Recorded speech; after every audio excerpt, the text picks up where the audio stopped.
Democrat here at the table. We'd like you to begin finger pointing. Go ahead. It's good to be with everybody. What a night. Congratulations again to President Trump. And congrats to those Senate Republicans and other House Republicans. We'll see what happens. Maybe they run the gamut here. I've listened to some of the Democrats here, Jesse, over the last several days and listened to some Republicans. And here's my takeaway. Democrats need to listen, and I would argue some traditional Republicans need to listen. Everyone thought 2016 was an aberration, that Donald Trump couldn't have been elected because he basically betrayed a lot of the things the Republicans thought they needed to do in order to win. They thought they needed to have a different kind of immigration policy. They thought they needed to be a different kind of inclusive.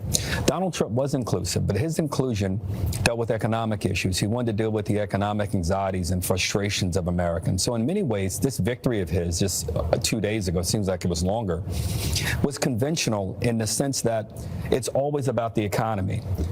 Democrats wanted to paint this race as being a referendum on democracy, and it was. Most Americans, however, describe democracy as having neighborhoods that were crime-free, having borders that were secure, having their little girls not be concerned if little boys are going to play in their sports, let alone come in their bathrooms. And Democrats tried to push on people, particularly liberal Democrats, had this sense that endless whining and crying, endless condescension, endless judging of people somehow or another would make people come to their side.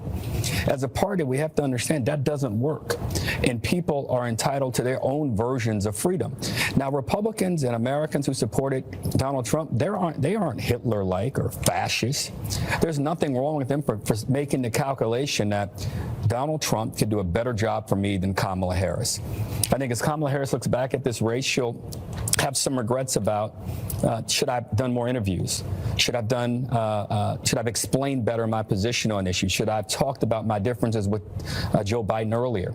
I think the recriminations about whether Biden should have stepped down earlier is probably an argument that can be had there. But at the end of the day, when you're the nominee, you've got to be the nominee. And those in our party who are way to the left, who are described as progressives and liberals, I think there's a wake-up call for them because they are a part of our party. But their voices cannot be the dominant ones any longer if indeed we want to win. What happened on Tuesday was historic. A guy who many in my party believe is Hitler was elected for the second time with as broad a coalition as I've seen in Republican, racially, religious, ethnic diversity. It was a meaningful and measurable victory by him. And for Democrats to try to chalk this up as you people don't understand what you've done, America's going. I believe in America as much today as I did on Monday.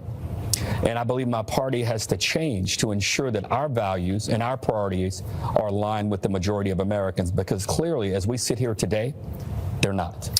Well said. You know who